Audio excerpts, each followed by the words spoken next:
¿Qué tal, estimados estudiantes? Para mí es un gusto saludarlos de nueva cuenta.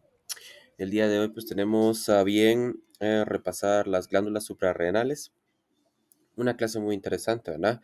Nos habíamos visto la clase anterior, habíamos iniciado la clase, la unidad de endocrino, por lo cual pues continuamos con otra glándula fundamental.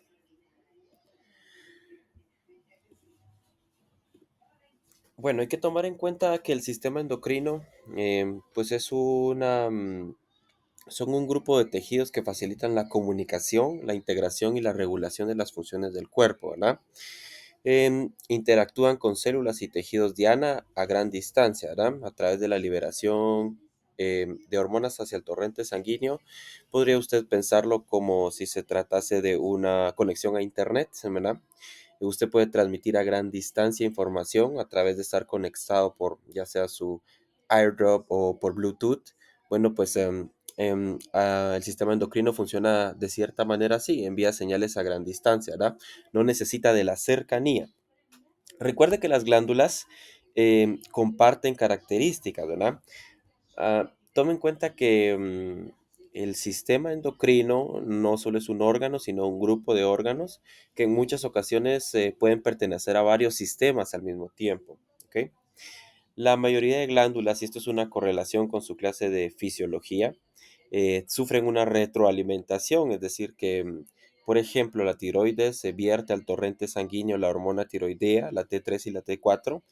De esa misma forma, hay receptores dentro del organismo que permiten que se detecte si la cantidad de T3 y T4 es demasiada y por tanto disminuir la secreción de la glándula, ¿verdad? Eso se denomina retroalimentación.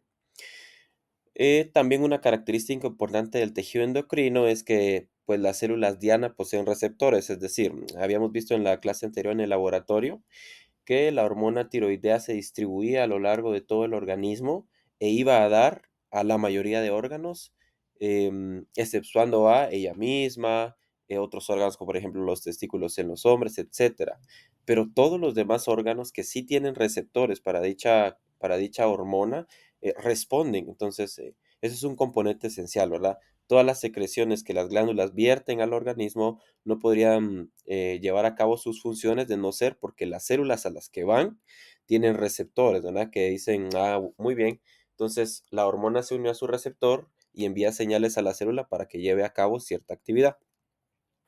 La acción puede llegar a tardar dependiendo del tiempo que le toma a la hormona llegar al sitio e incluso el tiempo que le toma al receptor producir la respuesta posterior a la unión.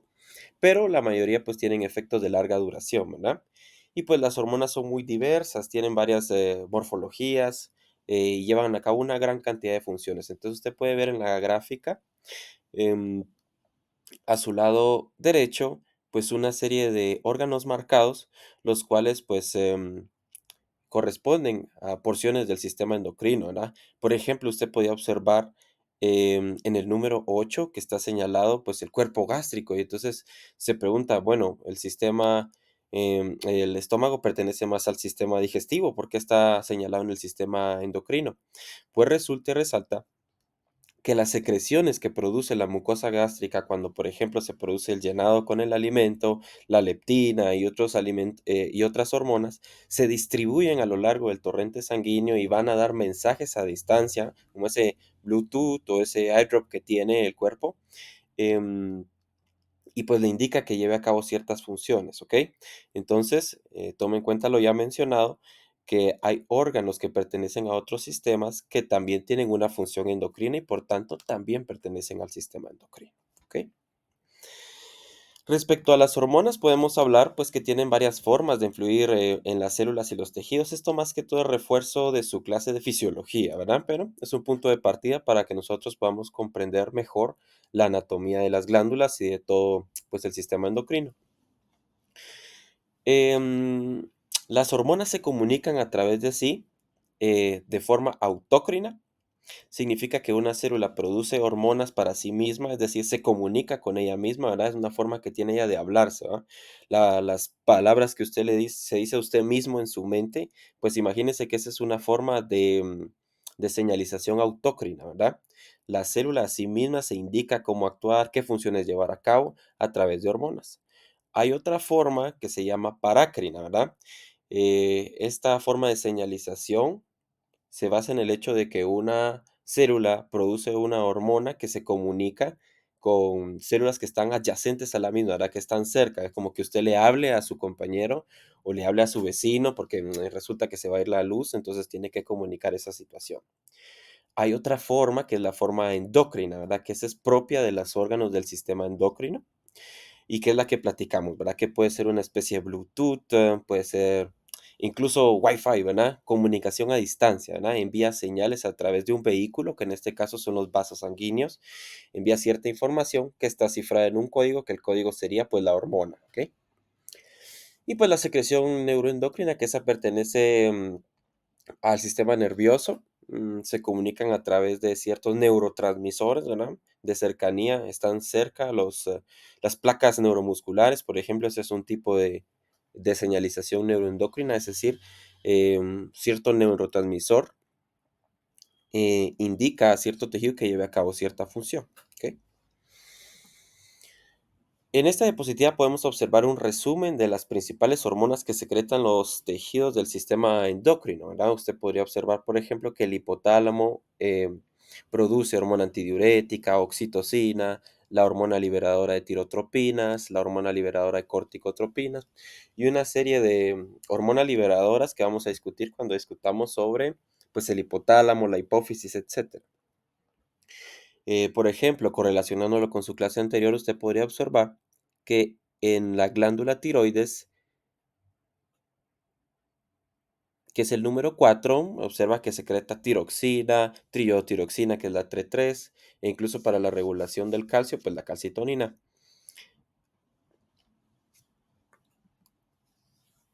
Ahora hablemos a lo que nos corresponde en este momento, ¿verdad? Que son las glándulas suprarrenales. Ya después de esta pequeña inducción del sistema endocrino, las glándulas suprarrenales son glándulas endocrinas, retroperitoneales, quiere decir que se ubican en la parte posterior de su cavidad abdominal, cubiertas por una hoja de peritoneo que ya discutimos, que son de color amarillento en el paciente vivo y están recostadas en la cara superomedial de los riñones, ¿verdad? Superomedial, ¿ok?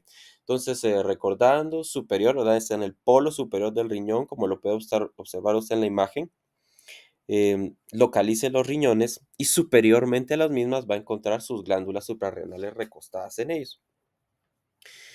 Y medial significa que están cercanos a la línea media, ¿verdad? No son laterales, son superomediales.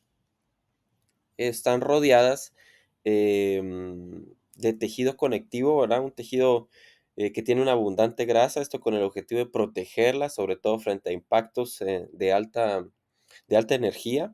Es una especie de soporte, colchón. Pesan entre 7 a 8 miligramos y están muy vascularizadas, ¿no? La razón por la que eso ocurre es ahí sí que trate de tener cierto razonamiento intuitivo, ¿verdad? ¿Por qué podría estar altamente irrigada una glándula una glándula, ¿verdad? Que produce una secreción endocrina. Pues porque esa es la forma que tiene que comunicarse con el resto del organismo, ¿verdad? Si no estuviera irrigada, no podría emitir sus señales al tejido diana para decirle que lleve a cabo ciertas funciones, ¿ok? Entonces, va a ser común en esta unidad que usted observe órganos que están ricamente vascularizados, porque de lo contrario no había forma en la que pudieran enviar señales al resto del organismo. Se compone de una corteza y una médula. Esto es un dato fundamental, ¿verdad? Vamos a ver más adelante un corte para resaltar mejor esa situación. Están rodeadas por una fascia mediante la cual se unen a los pilares del diafragma, ¿verdad? Cuando veamos sistema respiratorio vamos a observar con detalle el diafragma, pero de una idea general usted puede observar en la imagen, en el punto donde atraviesa el esófago, el diafragma, lateral a la vena cava inferior, que hay una especie de repliegue hacia abajo como si fuera una capucha, ¿verdad? Las partes laterales de la capucha que están debajo de la entrada del esófago, estos se denominan pilares, ¿de acuerdo? Entonces, pues, una forma de localizar las glándulas suprarrenales es tener en cuenta, pues, que están muy relacionadas con los pilares del diafragma.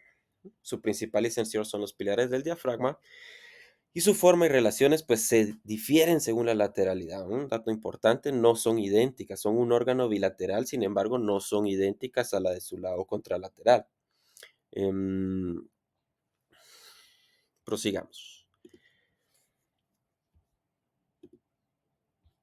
Entonces tenemos que las glándulas suprarrenales poseen una corteza y una médula, ¿verdad? Lo discutimos hace un minuto. Entonces, usted puede ver en la imagen inferior que hay un corte transversal realizado a una glándula suprarrenal y la parte que está más hacia afuera es la corteza y tiene un aspecto característico, mientras que la que se encuentra en medio se llama médula, ¿no? Esto no es únicamente las glándulas suprarrenales, usted va a encontrar que en la anatomía lo que se encuentra más afuera de un órgano sólido se denomina corteza y lo que se encuentra más adentro se denomina médula. En específico sobre la corteza podemos mencionar que procede del mesodermo, ¿verdad? El mesodermo pertenece a la capa trilaminar a nivel embriológico, ¿verdad? Cuando los seres humanos nos desarrollamos en el útero de nuestra madre, pues presentamos tres capas de tejido. Una es el mesodermo. Entonces, de esta capa en específico se produce la corteza, ¿ok? Y tiene la característica, la corteza nada más de la glándula suprarrenal que produce más de 12 hormonas esteroides, ¿verdad? Los esteroides, pues es algo que usted conoce más por su clase de bioquímica, ¿verdad? Son ciertos compuestos orgánicos que tienen cierta morfología, ¿verdad? Ciertos enlaces. Pero en este caso usted va a darse cuenta de que las secreciones de su glándula suprarrenal, pues son específicamente la corteza, pues tienen esta conformación. Tiene tres regiones, ¿ok? Esto es importante y de nuevo es una correlación con la fisiología. Hay una región glomerular, una fascicular y una reticular, ¿verdad? Esto lo menciono desde externo hacia interno, es decir, la capa glomerular es la que se encuentra más externa. Está justo debajo de la cápsula que envuelve a la glándula suprarrenal y tiene la característica de producir mineralocorticoides, ¿verdad? En específico la aldosterona. Vamos a repasar su función más adelante. Luego, la zona fascicular que está en medio de la parte más externa y de la otra parte que da más a la médula, esta se caracteriza por producir los glucocorticoides. El más especial de ellos es el cortisol, ¿verdad? Que vamos a discutir también más adelante. Y finalmente, la capa que está más cercana a la médula, que todavía es parte de la corteza, pues es la capa reticular que produce los andrógenos, ¿verdad? En las mujeres es responsable de la producción de todos los andrógenos, mientras que en el hombre, pues ya tiene un segundo lugar, porque la mayor proporción de andrógenos en el hombre se produce en los testículos, ¿verdad? Andrógenos es un tipo de hormona que favorece a que se manifiesten características específicas en nuestro cuerpo, ¿verdad? Por ejemplo, que se produzca el desarrollo durante la pubertad para que inicie la producción de vello púbico en cierta región, pues de vello púbico, de vello en las axilas, etcétera. También lo vamos a discutir más adelante. Y luego la otra porción de la glándula suprarrenal es la médula suprarrenal, pues que tiene la característica de ser interna y que produce dos hormonas, ¿eh? Esto es una producción totalmente diferente a esas más de dos docenas de hormonas que produce la corteza, ¿ok? La médula suprarrenal produce la adrenalina y la noradrenalina, ¿ah? Esas dos secreciones son producto de una masa de tejido nervioso que se encuentra encerrada en la glándula suprarrenal, que se llaman, esa masa está conformada por un tipo de células que se llama las células cromafines. Y estas se caracterizan por tener, se producen, platicábamos de esta capa trilaminar, ¿verdad? De la corteza se producía a nivel del mesodermo. Mientras que la médula suprarrenal no proviene del mesodermo, sino proviene de otra región, ¿ok? Entonces, la adrenalina y la noradrenalina, pues, tienen que se producen a través de estas células cromafines, pues, tienen la característica de ser, la parte simpática, ¿verdad? Del sistema nervioso autónomo, es decir, platicábamos en un momento de las respuestas del simpático y el parasimpático, del fight or flight. Entonces, cuando hay una situación de riesgo, el organismo envía señales a la médula suprarrenal para que produzca una gran cantidad de adrenalina y noradrenalina, y estas a su vez vayan a actuar a los tejidos periféricos o a esas células diana y les comuniquen que necesitamos que nos apoyen con ciertas funciones, ¿verdad? Que nos ayuden a vascularizar los músculos porque necesitamos huir inmediatamente, que se movilice nuestra pupila para que podamos observar todo nuestro campo visual para determinar hacia dónde proceder. Em, entonces es aquí donde se produce, ¿verdad? Su respuesta de luchar o huir, pues se produce en esta región, ¿verdad? A través de la adrenalina y la noradrenalina. Tome en cuenta que la producción de la médula suprarrenal en un 80% es de adrenalina y en un 20% de noradrenalina. Habíamos mencionado que a nivel anatómico las glándulas suprarrenales difieren entre sí del lado derecho o del lado izquierdo. En el lado derecho usted puede observar que la forma que tiene es de una pirámide, ¿verdad? Y se encuentra más apical, es decir, está más próxima al polo superior de su riñón del lado derecho y está anterolateral al diafragma con en contacto con la vena cava inferior, ¿no? Anteriormedialmente y con el hígado anterolateral, ¿no? Se puede observar con más detenimiento en una imagen tomada en su Atlas de Anatomía en éter. Si usted ve hacia el lado derecho, usted observa una glándula que tiene un aspecto mucho más piramidal, situada sobre el polo superior de su riñón derecho, que tiene una relación muy cercana con la parte, con cierta porción del diafragma, ¿ok? Mientras que su glándula suprarrenal izquierda tiene forma de semiluna y y está ubicada medial a la mitad superior de su riñón izquierdo y se relaciona con el vaso, el estómago, el páncreas y el pilar izquierdo del diafragma. Se puede observar de forma más detallada en esta imagen, ¿verdad? Puede contrastar usted que del lado derecho hay una forma piramidal, mientras que del lado izquierdo hay una forma semilunar. Si usted observa un surco o una región cóncava a nivel de su glándula suprarrenal izquierda, es porque ahí está recostado el estómago, ¿verdad? Recuerde que los órganos tienen relaciones entre sí y no solamente están cerca, ¿verdad? En ocasiones dejan su impresión en el otro. Eh, cada glándula tiene un hilio. Ya habíamos mencionado en su momento, cuando discutimos hígado, que en anatomía un hilio es un sitio a través del cual ingresan en un órgano, pues el paquete vasculonervioso, ¿verdad? Y algunas estructuras, ya lo habíamos mencionado como el sitio de entrada o una puerta. Entonces, las glándulas suprarrenales también tienen una puerta. Sin embargo, en este caso es una puerta de salida, ¿ok? Si usted observa de nuevo la imagen, donde observando, situándose de su lado derecho en la glándula suprarrenal derecha, observa usted una vena suprarrenal derecha, ¿verdad? Que es ese tronco color azul a la parte media de la pirámide. Ese se denomina hilio suprarrenal y es el sitio por donde salen todas las hormonas que produce su glándula suprarrenal. Entonces, esta puerta de salida es donde después de haber elaborado todas esas hormonas, em, la glándula envía al resto del organismo esa información a través de hormonas, ¿verdad? Lo que ya habíamos discutido.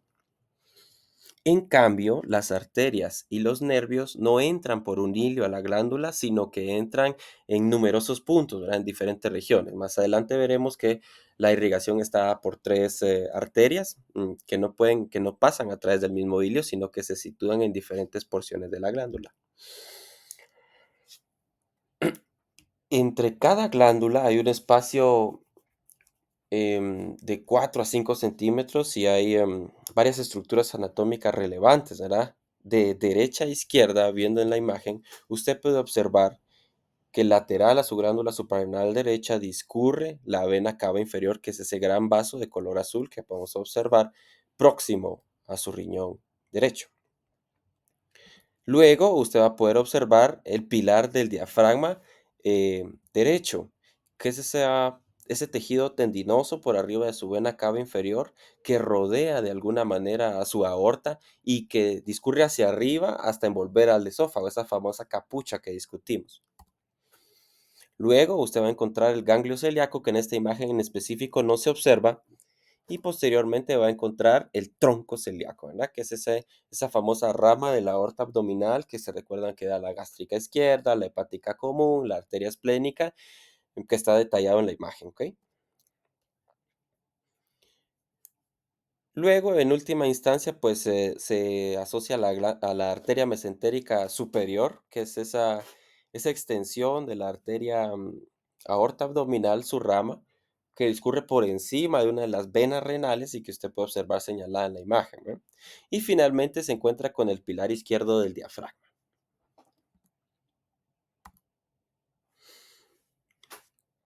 Para ayudarnos a consolidar el conocimiento mencionado, podemos platicar de algunas hormonas que producen las glándulas suprarrenales y de ahí usted intuya la importancia de que conozcamos de qué se trata esta glándula. Primero podemos tomar en cuenta la aldosterona, ¿ok? Habíamos mencionado que la corteza de los riñones, específicamente la capa más exterior, denominada la capa glomerular, como usted lo puede ver en la siguiente imagen.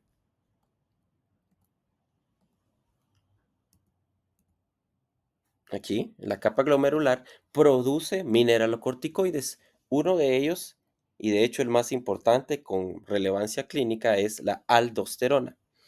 La aldosterona forma parte del sistema renina-angiotensina-aldosterona que ayuda a regular la presión y favorece a otra serie de fenómenos.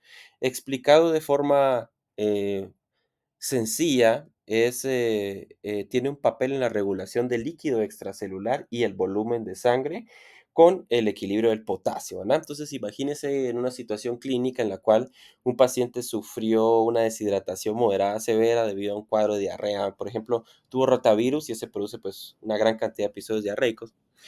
Entonces su paciente se deshidrató, ¿verdad? Tuvo una pérdida de volumen de sangre, entonces se produce una activación de la aldosterona a nivel de su cuerpo.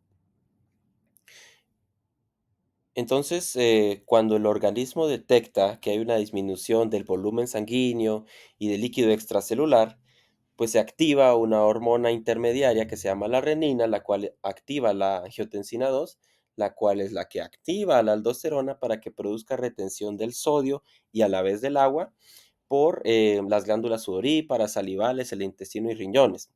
Es decir, le dice a la glándula sudorípara, por favor, deje de secretar, a la glándula salivar, por favor, deje de secretar, al intestino, deje de vertir agua la luz del intestino, y los riñones, por favor, ya no boten agua, necesitamos agua, porque todo esto que ya ha perdido, si este paciente continúa perdiendo, probablemente vaya a fallecer.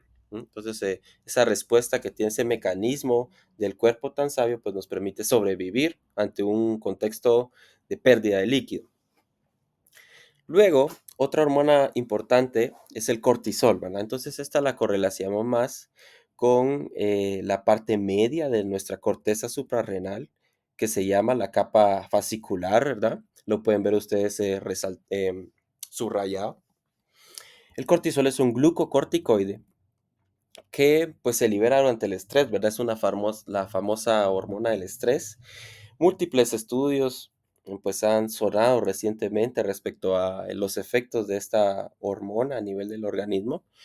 Nosotros tenemos evidencia científica de que produce una pérdida de masa muscular, favorece el depósito de grasa, provoca una hiperglucemia, favorece estados de resistencia a la insulina, ¿verdad? Entonces, en muchas ocasiones el paciente que sufre diabetes tuvo una época en la cual presentaba una elevación de su cortisol, ¿verdad? De ahí que en muchas ocasiones se sostenga la afirmación de que estar en un estado prolongado de estrés lo predetermina uno para sufrir una serie de problemas con el manejo del azúcar, ¿verdad? Por ejemplo, la diabetes mellitus tipo 2. También favorece la osteoporosis, tiene acciones inmunosupresoras, ¿verdad? Y antialérgicas. y pues favorece una disminución de la producción del tejido conectivo, ¿verdad? Pacientes que tienen elevado el cortisol, que mantienen un estrés constante, por ejemplo, pues pueden evidenciar dificultad para que cicatricen sus heridas o que se desarrollen tejidos nuevos posterior a una lesión. Condiciona un estado de excitabilidad más frecuente, ¿verdad? Y pues favorece la diuresis, ¿no? Eso es una hormona más de nuestro tiempo, ¿verdad? Sobre todo que en esta época se mantienen altos niveles de estrés. Incluso recuerdo yo, una tesis de medicina que trataba de investigar los niveles de cortisol en los estudiantes universitarios a través de una prueba de sangre. Los hallazgos, esta tesis es de aquí, de la Universidad Rafael Landívar, la puede buscar en sus recursos de biblioteca, pues y determinó a través de una valoración que pues en efecto había un aumento de los niveles de cortisol en los estudiantes universitarios, ¿verdad? Entonces hay un condicionamiento para que pues se produzca toda esta serie de condiciones para que lo tome en cuenta, ¿no?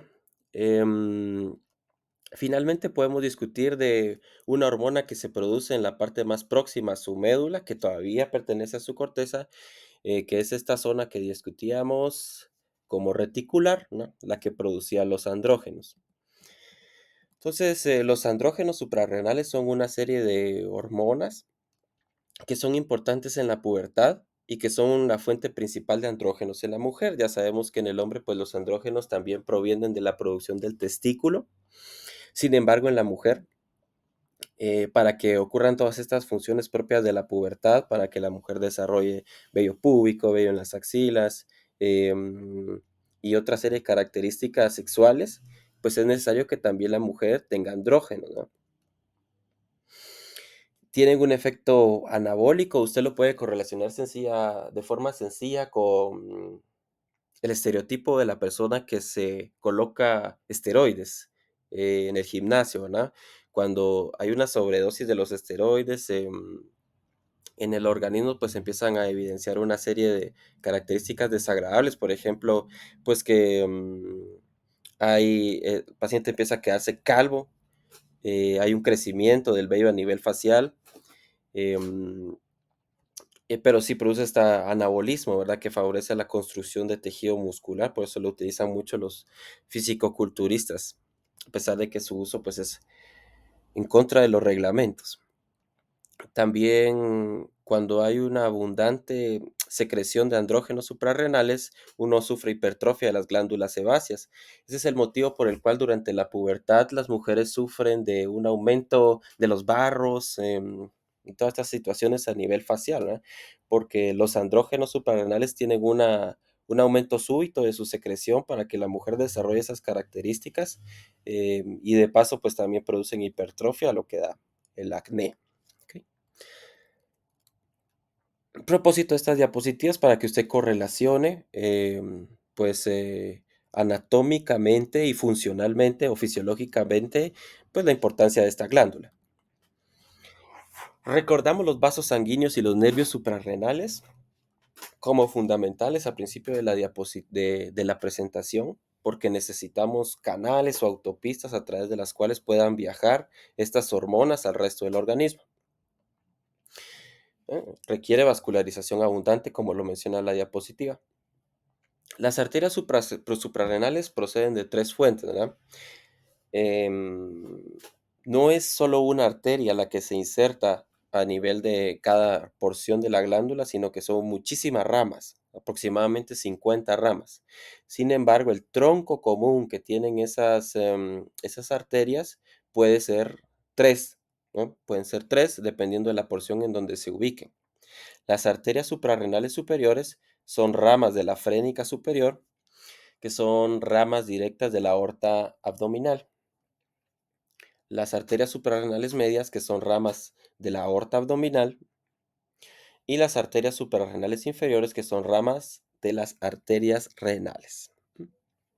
El drenaje venoso está dado por la gran vena suprarrenal que discurre a lo largo del ilio suprarrenal, que es esta región que platicábamos con anterioridad, Los linfáticos drenan hacia los nódulos linfáticos lumbares y está inervada sobre todo por el sistema nervioso simpático a través del plexo celíaco y los nervios esplácnicos abdominopélvicos. Usted puede observar en la imagen de la diapositiva cómo se producen estas tres ramas que van a irrigar las porciones de las glándulas suprarrenales, ¿verdad?